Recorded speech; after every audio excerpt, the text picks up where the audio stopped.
നിങ്ങൾ എവിടെ വന്നിരിക്കുകയാണ്? ഹേ ഗായ്സ്, ഇന്നത്തെ നമ്മുടെ കഥ എന്ന് പറയുന്നത് ഒരു നേരത്തെ അന്നദാനത്തിനായി നമ്മൾ മണിക്കൂറുകളോളം ക്യൂ നിന്ന് അന്നദാനം കഴിച്ചൊരു കഥയാണ്. നമ്മുടെ സ്വന്തം കാച്ചാങ്കുറിശി ടെമ്പിളിൽ ആറാട്ടിനോട് അനുബന്ധിച്ചുള്ള അന്നദാനത്തിനാണ് ഞങ്ങൾ പോയത്. നല്ല നട്ടുച്ചയ്ക്കാണ് നമ്മൾ ഈ ക്യൂ നിൽക്കുന്നത് കേട്ടോ. പിന്നെ അവിടെ കുറെ ആൽമരമൊക്കെ ഉള്ളതുകൊണ്ട് വളരെ നല്ല ഉപകാരമായിരുന്നു. ഇടയിലൊക്കെ നല്ല തണൽ കിട്ടുമല്ലോ.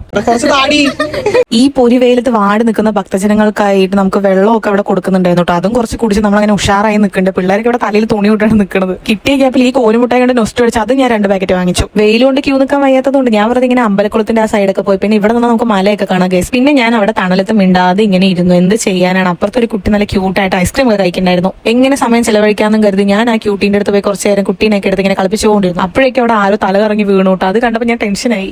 ആ തലകറങ്ങി വീണ്ടത് ഞാനായിരുന്നു. പക്ഷെ ഞാൻ സേഫ് ആയിട്ട് മരത്തിന്റെ താഴെയിരിക്കുന്നുണ്ട്.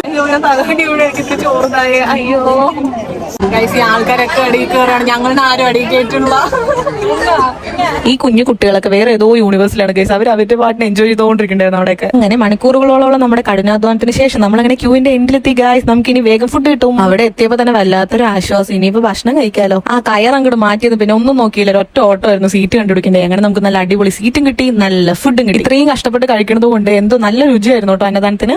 അങ്ങനെ അതിനുശേഷം നമ്മൾ ആനെ കാണാൻ പോയിട്ട് ആനെ കാണുന്നതിന് എന്ത് ചന്തമാണ് ഗൈസ്. നല്ല സുന്ദരി ആന. അങ്ങനെ ഞങ്ങളുടെ അന്നദാന കഥ ഇതോടെ ഇവിടെ പൂർണ്ണമാവുന്നു. ഇനി നമുക്ക് അടുത്ത കഥയായിട്ട് വേറെ വീഡിയോയിൽ കാണാം. അപ്പൊ അതുവരെയ്ക്കും ബൈ ബൈ.